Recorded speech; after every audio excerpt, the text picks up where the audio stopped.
Que hacen noticia. Primera pauta en la 100.5. Así es, en la 100.5, en esta primera pauta, son 7:37. Y bueno, hoy el presidente Gabriel Boric está en Francia, en la etapa final de su gira, y culmina porque ya está de regreso, toma el avión de vuelta mañana, martes 18. Pero este es un viaje que, como decíamos recién y lo analizamos, ha tenido mucha estela, tanto a nivel nacional, en la relación con la región, pero también es importante ver qué es lo que pasó, qué importancia tuvo. Y de eso y más queremos conversar esta mañana con el diputado Diego Chalper, porque él fue parte de esta comitiva, entiendo que se vino antes. Además, el diputado de Renovación Nacional es parte de las comisiones de Relaciones Exteriores y Asuntos Interparlamentarios e Integración Latinoamericana. ¿Cómo le va, Diego Chalper? Buenos días. Hola, buenos días, Claudia. O sea, Gusto saludarla. lo mismo digo, ¿usted se bajó antes de la gira entonces? No. La Ah, verdad que estaba siempre contemplado ya, que la delegación parlamentaria iba a Alemania y a Suecia, ya. porque los siguientes escalas, en el caso de Suiza, era una cumbre que convocaba a los mandatarios, y en el Ujú. caso de Francia es un detalle, es una agenda bien puntual en materia de cómo se avanza en educación con la OCDE.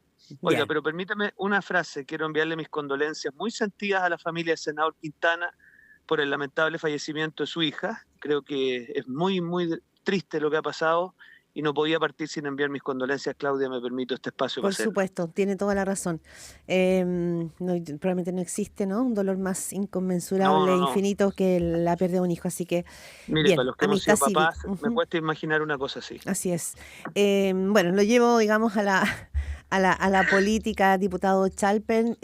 Ujú. Ha habido muchas críticas respecto de cómo se ha visto esta gira internacional. Usted fue parte, y no solo parte, vi por ahí que incluso actuó de interlocutor, de traductor con el presidente Gabriel Boric, porque usted maneja bien ahí el alemán. Pero cuénteme un poquito cuál fue su percepción. Usted es parte de la oposición y usted ha sido un parlamentario opositor bien vehemente. ¿Cómo vio usted esta gira? ¿Para qué sirvió? ¿Sirvió, no sirvió? ¿Fue más importante de lo que usted creyó? ¿Y cómo se veía Mm. desde allá las críticas, ¿no?, que se daban en Chile respecto a que el presidente tendría que haber vuelto de inmediato producto del sistema frontal? Lo escucho. Mire, vamos por partes. Sí, Parto por la parte más, por decirlo así, coyuntural, o sea, no sé cómo decirlo, occidental. A ver, a mí me ya. tocó efectivamente, por haber estudiado mi doctorado en Alemania, ayudar en la conversación respecto al canciller Scholz, respecto a los grupos interparlamentarios alemanes, y eso a mí me llena de alegría, porque uno dice, bueno, qué bueno que las herramientas que uno pudo desarrollar puedan ponerse al servicio del país. Yo en lo personal creo que pertenezco a ese mundo de la política que sigue creyendo y sigue defendiendo que los temas de relaciones exteriores son temas de Estado, en los cuales tenemos que permitirnos no generar polémicas, salvo que, a ver, yo creo que obviamente hay que dar cuenta de la gira, de los contenidos de la misma, pero yo espero que en Chile cuidemos ciertos códigos que en otros países ya se han perdido completamente, y uno de esos es que en materia de relaciones exteriores son temas de Estado, y uno Ujú. tiene que buscar polemizar sin duda, pero siempre y cuando sean cuestiones que aborden desde el punto de Estado. Entonces, dicho eso, yo creo que esta es una gira que fue interesante por tres razones para mi gusto principalmente. Primero, porque en Alemania se hicieron dos escalas, una reunión de altísimo nivel con empresarios alemanes buscando estimular la inversión no solo de Europa en general, sino que de Alemania en particular. Se planteó el tema de un tratado de doble tributación, que puede sonar un tema muy lejano, pero es extremadamente importante para estimular la inversión, y eso lo planteamos tanto a nivel del Parlamento como a nivel del gobierno. Y también otra cosa importante, en Múnich, en München, se hizo una reunión con startups de altísimo nivel, y para sorpresa nuestra, varios de esos startups están o liderados o coparticipados, Claudia, por chilenos que hacen de embajadores en cosas tan vanguardistas Ujú. como la construcción en madera, como la potenciación molecular, como el desarrollo astronómico. Entonces, llama mucho la atención que ese tipo de cosas no generen un entusiasmo bastante transversal. Yo Mm. cuando veo que en un observatorio europeo de altísimo nivel como es el ESO, las personas que están liderando las investigaciones para inversiones altísimas en el Mm. norte de Chile, con observatorios enormes, son chilenos. A mí por lo menos eso es algo, Claudia, que me llena de Me orgullo, imagino. y lo mismo me pasa, y para no alargarme, lo mismo me pasa cuando voy a un encuentro en la Universidad de Estocolmo y me doy cuenta que en temas tan de vanguardia como estudios sumamente precisos en materia de salud mental, o por ejemplo en estimulación de estudios científicos para privilegiar el desarrollo agrícola, participan investigadores chilenos como Mm. parte de esos grupos Ya, multidisciplinarios. entonces ya, usted da una mirada como positiva y que valora, ¿no? De mucho valor de lo que significó esta gira en términos de los contactos que se hicieron y de conocer esa realidad para poder, finalmente el contacto presencial y la cercanía y las relaciones siempre son distintas. ¿Cómo veía usted desde allá las críticas, especialmente desde su sector, desde la oposición, respecto de que el presidente Boric siguiera allá? Como que en realidad donde la gente lo necesitaba, la cercanía, tenía que estar acá. ¿Le pareció una discusión chica respecto de lo que usted estaba viviendo allá en la gira, o de alguna manera pensó que bueno, que sí, que lo que como se veía desde allá, ¿no? Que el presidente Mm. debió liderar aquí esta emergencia? Mira, a mí me pasa que a veces falta transmitir más esto que yo estoy diciendo, porque cuando alguien mira y escucha esta crítica, por decirlo así, un poquito mezquina a rato, especialmente de ciertos sectores que a mí me gustaría verlos más en esta gira, no se Ciertos sumaron a sectores lo que que... son los suyos. No, no, no, es que a ver, distingamos la derecha, por decirlo así, democrática o la derecha que de alguna manera participa cuando se hace una visita de Estado en una cosa como esta, o cuando hay un evento tan lamentable como el fallecimiento de los 3 carabineros de Los Álamos, estamos dispuestos a ir a una cosa de Estado al sur de Chile. O sea que en el fondo entendemos que hay espacio para la disputa política, pero también hay espacio para los gestos de Estado. Entonces, yo en esta materia creo que falta contarle más a los chilenos lo que integran este tipo de gira. Porque yo entiendo que un chileno que desconfía muchas veces de la política y con argumentos ve esto y no Mm. se le entrega la información que yo estoy intentando traspasar en este espacio que usted me ha brindado, obviamente dice, bueno, ¿qué están haciendo allá? Si yo le contara lo que fue ir a Friuset, ¿qué es Friuset? Un centro de reinserción penitenciaria para menores de edad que cometen delitos. De vanguardia, yo me vine con muchísima idea y por lo pronto dejé comprometido Mm. a uno de los líderes de ese espacio para que tengamos un contacto con la Comisión de Seguridad para ver cosas como esta. Entonces, como se cuenta poco, Claudia, bueno, da la impresión que se está en pura... Entonces, ¿yo qué es lo que creo? Que ni Gabriel Boric es el Estado, ni el Estado es Gabriel Boric.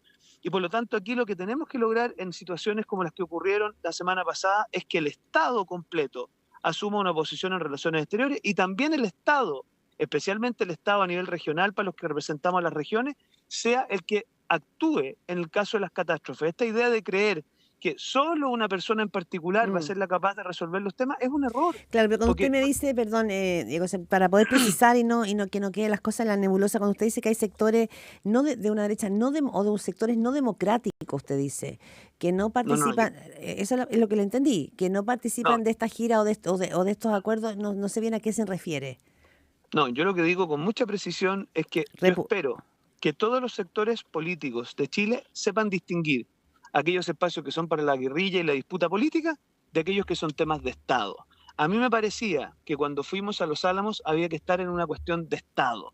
Los temas de relaciones exteriores son temas de Estado y por lo tanto yo creo que si Chile pierde esa capacidad de sobreponerse mm. a la disputa permanente y todo es motivo de conflicto y además conflicto que pasa al plano personal, pucha, yo la verdad que lo lamentaría mucho porque yo sigo pensando que Chile, mira, cuando fallece el presidente Sebastián Piñera, yo no tengo ninguna duda que lo que ahí ocurrió fue muy valioso, especialmente porque fue un tema transversalísimo.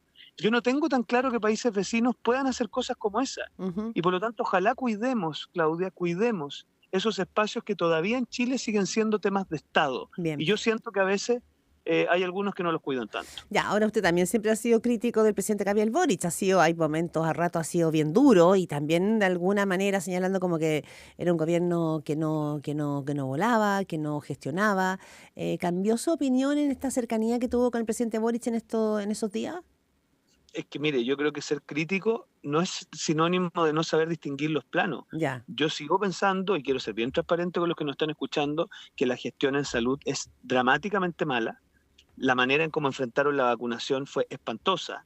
En materia de gestión criminal, me parece que el plan Calle sin Violencia sigue siendo un desastre. Ujú. En materia educativa, me parece a mí que el ministro no ha sido capaz de sobrellevar bien lo que significa el traspaso de los servicios locales de educación. O sea, yo distingo y mantengo la crítica política insistente en la mala gestión del gobierno en materia interna, pero eso no obsta a que cuando se trata de relaciones exteriores, ahí la conversación adquiere otra dimensión, porque a mí lo que me interesa es que no perdamos, que cuando los países nos miran como Estado, Ujú. no tienen por qué entrar en la disputa interna, son cosas totalmente distintas y yo creo que son perfectamente compatibles. Ser muy estricto y muy firme cuando se trata de criticar la gestión política interna Bien. y al mismo tiempo saber que en los temas de Estado hay ciertos momentos en los cuales hay que estar en cuestiones de Estado. Ya, Diego Chalper, antes de que entremos también en algunos temas de la política nacional, pues usted ya regresó el sábado y se ha puesto al día en algunas cosas, solo brevemente.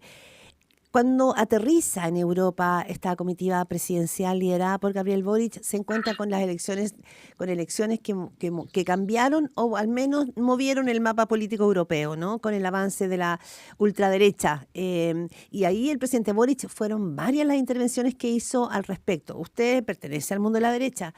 ¿Se sintió incómodo o coincidió en alguno de los puntos que planteaba Gabriel Boric respecto de lo que significaba el avance de esta derecha más dura, ¿no? Más extrema? Sí, lo que me pasó, bueno, a ver, yo quiero ser bien sincero con la audiencia. Yo creo que lo central fue el triunfo de la centro derecha en Europa. Si usted mira el resultado más allá, lo verdaderamente significativo es que el Partido Popular Español, la CDU alemana y sus aliados logran una mayoría bastante nítida en el Parlamento Europeo. Y yo me he encargado de decirlo porque al final, Claudia, lo que te permite gobernabilidad, lo que te permite mayorías, lo que te permite proyección, son sectores de derecha que logran espacio mayoritario. Y por lo tanto yo me alegré mucho de ver que el PP y la CDU nuevamente terminan siendo los partidos mayoritarios dentro del Parlamento Europeo. Ahora, respecto de esta reflexión, yo creo que el tema migratorio, habiendo estado allá, y el tema de, por decirlo así, la incapacidad de dar una respuesta lo suficientemente moderada y razonable en materia migratoria, está teniendo un impacto en una esperable reacción negativa de ciertos sectores de la sociedad, que ya tiene expresión en distintos países. Entonces, yo creo que mirando a Chile, desde la centroderecha, tenemos que lograr un planteamiento que de alguna manera deje claro que nosotros no estamos disponibles en materia de migración irregular porque le hace mal especialmente a los sectores vulnerables del país, pero al mismo tiempo tenemos que ser capaces de dar un discurso donde logremos traspasar un rol activo por parte del Estado en propiciar que aquellos sectores que llenen a Chile a cometer delitos no encuentren ningún tipo de cabida. Ya. Entonces, si no somos capaces de dar un discurso contundente en esa materia, me parece que ese es un catalizador muy relevante para que ciertas posiciones puedan avanzar. Ya. Y ahí aterrizamos rápidamente en Chile, bueno, nos quedan poquitos minutos, diputado Diego Chalper. La situación de la derecha, lo que hemos visto en los últimos días es que pareciera ser que la discusión presidencial se desató, pasaron las primarias, ¿no es cierto? Hay una mirada, una situación bien crítica en la UDI respecto de qué les está pasando, de que Renovación Nacional, el partido en el que usted milita, le fue mejor, pero ¿cómo usted ve este adelantamiento del tema presidencial? De hecho, hoy día yo veía dos encuestas, CADEM, y también veía una encuesta de la UDD que publica hoy el Mercurio, donde la discusión ya empieza a ser, ¿no es cierto?, quién ganaría en primera vuelta, empiezan a medir los distintos candidatos y se ve que la figura de Rodolfo Carter podría empezar a ser una figura atractiva para Renovación Nacional. Varias preguntas en uno. Sí, varias preguntas. Sí. Una frase solo para el tema internacional y cerrarlo. Yo me alegro mucho que el presidente Boric se haya independizado definitivamente del Partido Comunista en materia internacional. Es lamentable la falta de coherencia del Partido Comunista y yo me alegro que el presidente Boric no solo haya suscrito el memorándum en materia de paz en Suiza, sino que además se distancie definitivamente del Partido Comunista en esas materias. Ahora, respecto al tema que me pregunta usted, yo lo que me preocupa es que no entendamos que cada temporada tiene sus desafíos. Y la temporada 2024, nuestro desafío es ganar en la mayor cantidad de comunas posible. No solamente para fortalecer nuestras ideas, sino que porque algunos vecinos de ciertas comunas han sido víctimas de una pésima gestión por parte de la izquierda en Chile. Si alguien se da una vuelta por Valparaíso es para llorar. Entonces, yo lo que creo es que si la centroderecha y las oposiciones no son capaces de ofrecer una alternativa única en cada una de las regiones y en cada una de las comunas del país, es un fracaso en la negociación. Lo digo abiertamente. O sea, yo creo que todavía están a tiempo de demostrar las directivas de las distintas oposiciones que van a poner a Chile por delante, y eso significa llevar un candidato único en las gobernaciones regionales, y ahí me permito polemizar con el planteamiento que ha hecho Republicano, y en segundo lugar en las comunas, porque cualquier cosa distinta es abrirle una oportunidad y un salvataje a la izquierda que simplemente es impresentable en el momento que estamos viviendo. Ya, eso es claro, ¿no? Que Perdón, que además la municipal es temperatura, es termómetro, es energía, es ambiente para lo que viene después, que son las presidenciales. Este guiño, este acercamiento, este coqueteo de Rodolfo Carter, que ya se ha declarado candidato presidencial con Renovación Nacional en estos días, ¿podría tener una proyección futura? ¿A usted le gusta la figura de Rodolfo Carter? ¿Le parece interesante en esta línea de una centro derecha que usted siempre ha planteado? Mire, a mí, como secretario general, si hay algo que aprendí es a no adelantar discusiones. Acuérdese usted que a estas alturas la discusión presidencial fue muy distinta como termina siendo el año 2019. Entonces, yo lo que aliento a todos los liderazgos de las oposiciones es que se pongan al servicio de los candidatos a alcalde y no de polemizar entre ellos. Yo personalmente no me parece una buena cosa cuando empieza a estas alturas la polémica en torno a quién o empezar como a emplazarse mutuamente. Yo más bien prefiero que todos los posibles candidatos presidenciales, los líderes de las oposiciones, se pongan al servicio de los candidatos a alcalde. Y quiero insistir en un punto, y permítame una frase. Cuando Republicanos dice que vale la pena llegar con 2 candidatos a primera vuelta porque de esa manera se optimizan mejor los resultados, eso no es cierto, porque usted en primera vuelta gana con un 40% en las elecciones regionales. Por lo tanto, si finalmente los candidatos de la oposición, imagínense que vamos con 2, suman más de un 40%, y en segunda vuelta se termina perdiendo, yo hago responsable políticamente de esa derrota a los que han enarbolado este argumento, que no solo no da desde el punto de vista numérico, sino que además políticamente me parece que es extremadamente criticable. Sí, solo un punto, diputado Diego Chávez, porque usted en el fondo hace una crítica velada a republicanos, pero el Partido Republicano... Yo creo que no es velada, es bastante abierta. Bueno, su crítica abierta, pero particular. me voy a poner como abogado del diablo, pero si uno hace el catastro de las declaraciones que ha hecho desde Arturo Esquella hasta José Antonio Kast, nunca, desde antes de las negociaciones, ellos han dicho una cosa distinta.